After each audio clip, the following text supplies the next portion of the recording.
Enfim, começar o bate-papo aqui. Conhecimento bíblico, irmão Mateus Monteiro. Isso aí. Que nome forte, hein, querido? Monteiro, É né? bíblico, né? É, o O Monteiro.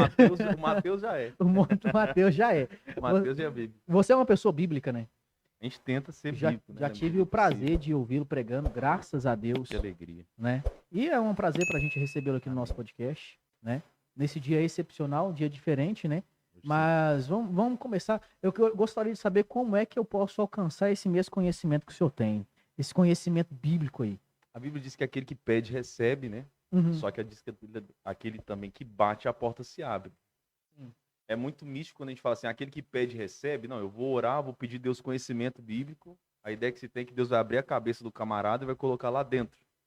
Só que o mesmo esse que diz que aquele que pede, recebe, ele já diz, aquele que bate, a porta se abre. Quando eu bato em uma porta, eu tenho uma ação. Estou buscando alguma coisa. Consequentemente, a porta se abre.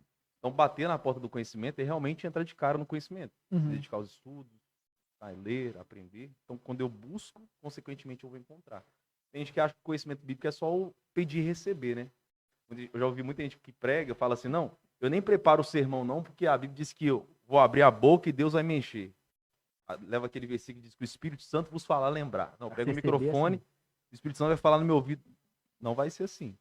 Então, obviamente, nós temos que bater também que a porta se abre. Então, acho que a fonte do conhecimento bíblico ela é disponível para nós através da própria Bíblia. Né? Então, a pessoa, se ela não tiver sede para buscar e bater a porta, não vai abrir. Há quanto tempo você está batendo assim. nessa porta? E ela Há está muitos aberta para anos. você? Hoje são 12 anos de ministério, 12 anos que eu prego a palavra, pela graça de Deus, mas em busca do conhecimento bíblico já faz 13, 14 anos por aí. E a gente vai ficar até morrer, né? Pode ter 90 anos de idade que a gente vai estar batendo nessa porta que a gente nunca vai chegar na plenitude dela. Isso é forte. Mas a gente vai... Tem 12 anos de ministério que nós estamos correndo aí. E aí nunca cessa, né? É uma fonte inesgotável. Inesgotável. Enquanto você tiver vida, é bom você estar ligado ali buscando conhecimento. Aquele que experimenta da fonte, né? Para de beber água dela mais não. Uma faculdade que você não forma. Não encerra. Então temos um professor de matemática aí. Como ele já é um grande professor de matemática, sabe, né? Todo conhecimento, quanto mais se aprofunda nele, mais se tem a aprender. Então, é uma fonte inesgotável mesmo. Todo o conhecimento bíblico, eu acredito que algo já te chamou mais atenção, não? Eu acho que o que me chama atenção todas as vezes é quando a gente pega para ver como a Bíblia é atual, né? Como textos de milhares de anos se tornam atuais todos os dias. Então, ontem a gente estava em Itaúna, pregando na conferência lá. Mandar até um abraço pro pastor Elton, que está assistindo a gente. Mandei o link para ele aqui que ele pediu. Eu preguei em Itaúna ontem uma mensagem que eu já preguei por algumas vezes. A Isabela, minha noiva, estava comigo ontem, ela até brincou, né? Eu já ouvi essa palavra outras vezes. Só que sempre quando a gente prega esse mesmo texto, nunca é igual. Tem aquela afirmação bíblica que a palavra de Deus se renova a cada dia. Porém, praticamente, qualquer pastor, pregador que você perguntar, ele pode pegar um versículo, um texto várias vezes, nunca vai ser igual. Sempre é diferente. Né? Então, sempre nós vemos que a Bíblia ela é atual. Eu posso ler um texto hoje, posso ler um texto daqui 10 anos, ele vai ser atual daqui 10 anos. Então, realmente, isso me assusta muito, de forma, quando eu digo assusta, não é no sentido pejorativo, mas no sentido de admiração. É escandaloso a forma que a Bíblia é atual todo dia. Em qualquer momento que você pode estar em um momento bom ou feliz, você vai ler um versículo, ele vai se encaixar com o momento que você está vivendo. Você pode estar vendo um momento de prosperidade ou de escassez, se você ler um texto bíblico, esse texto vai encaixar na sua realidade. Por isso que eu acho engraçado quando o pessoal fala assim, não, eu quero que Deus fala, aí a pessoa abre a Bíblia, põe o dedo assim, Deus falou comigo, mas é óbvio, a palavra vai falar com você de alguma forma. A não ser que caia na página em branco, né? Aquela entre o Antigo Só que a gente fala, não, Testamento. Deus está em silêncio, caiu na página em branco, Deus não quer falar hoje comigo. Mas a Bíblia sempre vai falar, ela é a palavra de Deus. Né? Sim. Eu ia ficar bem frustrado se eu fizesse uma coisa dessa e caísse na página em branco. E ela se entre o Novo e o Antigo Testamento. E se caísse naquela assim, deixa a tua casa em ordem, que hoje eu vou pedir sua alma. Repreende. Aí o irmão fica louco, né? Não é Deus que tá falando. Não. Não, dessa vez não é. Deus não fala assim, fecha a Bíblia. Vou ligar pro profeta do Pix. Pro profeta do Pix, aí apelou, né? Vou ligar pro profeta da revelação. Mas tem gente que acredita que Deus fala muito mais assim, né, cara? Sim. Que prefere apostar o tempo dela de que Deus vai falar de forma embaralhada do que na palavra, né? Sim. É engraçado que as pessoas acham que Deus fala assim, ou fala para um profeta, mas ninguém fala, não, Deus falou comigo no cu de doutrina, né? Isso. Na escola dominical ninguém quer ouvir Deus falar. Quando o Nossa. pastor dá um sermão mais duro, a pessoa não quer ouvir Deus falar. Agora, Não, quando o com certeza. profeta vem ou abre a Bíblia e tá um versículo de bênção, não fala, não, Deus falou. Quando é de bênção, Deus Deus falou. Quando cai na genealogia. Aí fica difícil, né? Você achava a Bíblia difícil de entender ou hoje ainda? Eu acho ainda, a Bíblia é um livro É. muito complexo. É porque a Bíblia não é um livro para ser lido, né? A Bíblia é um livro Não. para ser meditado nela. Uhum. Então, se eu ler a Bíblia igual uma revista, igual qualquer outro livro, eu vou ler e, obviamente, eu não vou entender. Porque, primeiro, que foi um livro escrito, por mais que ela é atemporal, há um tempo e um contexto histórico nos momentos que ela foi escrita ali. Então, obviamente, se eu pegar figuras de linguagem ou contexto histórico de alguns livros aí, vai ficar bem difícil de entender ela a olho nu, ou ser um conhecimento mais aprofundado. Uhum. Então, a Bíblia é um livro muito complicado de ser entendido mesmo.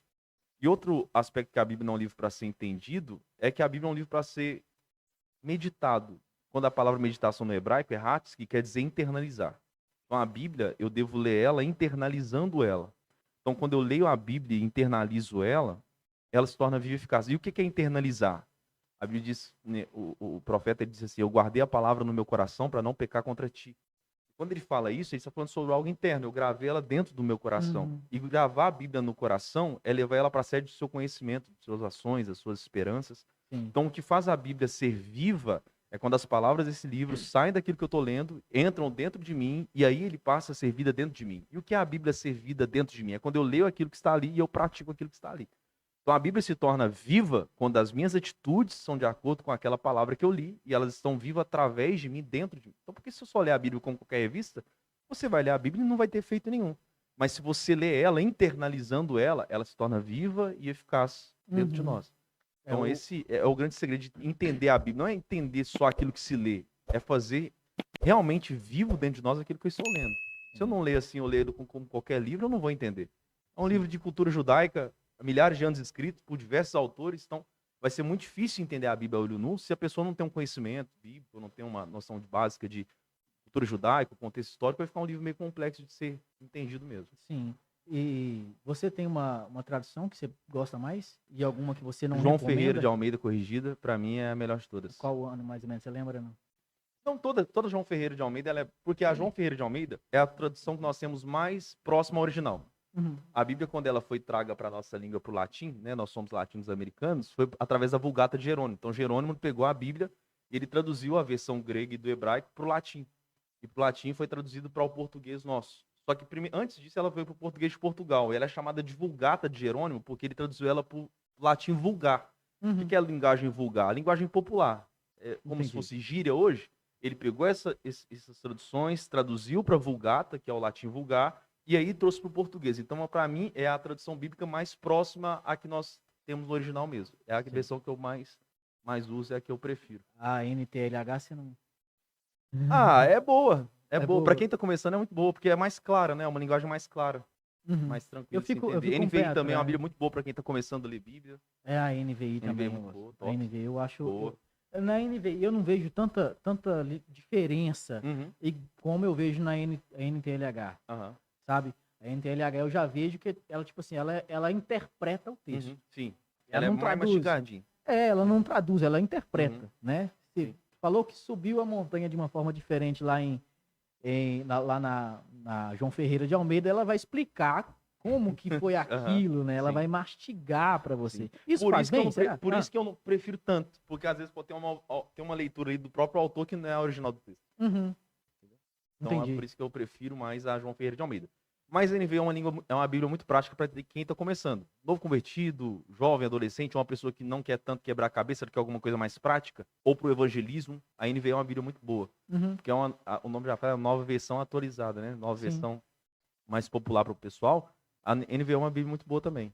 Gosto Não, muito. entendi. Só o problema da NVI é que se você for pregar em um culto, às vezes a palavra tá de um jeito na NVI, na João Ferreira de Almeida tá outro, e você colocar no telão NVI e o cara tá na Bíblia João Ferreira de Almeida, e fala, o pregador tá pregando um trem que não tá na minha Bíblia. Aí você se complicou, não tem jeito. Sabe qual que eu tive problema com isso?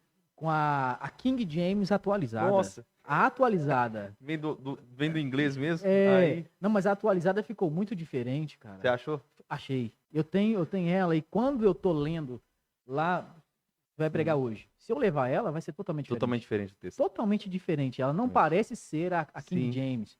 Você entendeu? Aham. Uma pergunta. Você concorda? Você acha que um novo convertido ele deveria ter uma Bíblia de estudo ou só a Bíblia mesmo pura? Só o texto sagrado mesmo.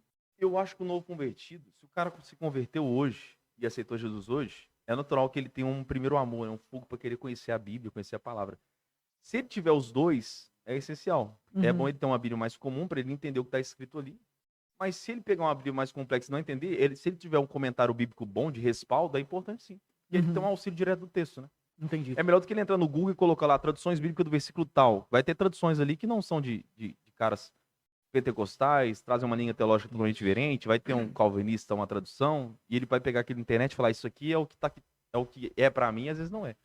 Eu pergunto justamente por isso, essa preocupação deles entenderem mal, achar que tudo que tá lá é texto sagrado. Exatamente. O problema porque é você pega uma Genebra, por exemplo, Uhum. o cara tá na pentecostal, vai ter problema. Vai demais. Então, eu particularmente não recomendo. Corre o erro, o perigo é o seguinte, é tipo virar, igual antigamente, quando o pessoal, há anos atrás, por um lado é bom, por um lado também é ruim, né? Os pastores há tempos atrás iam pregar a palavra, e o que eles pregavam virava regra, né?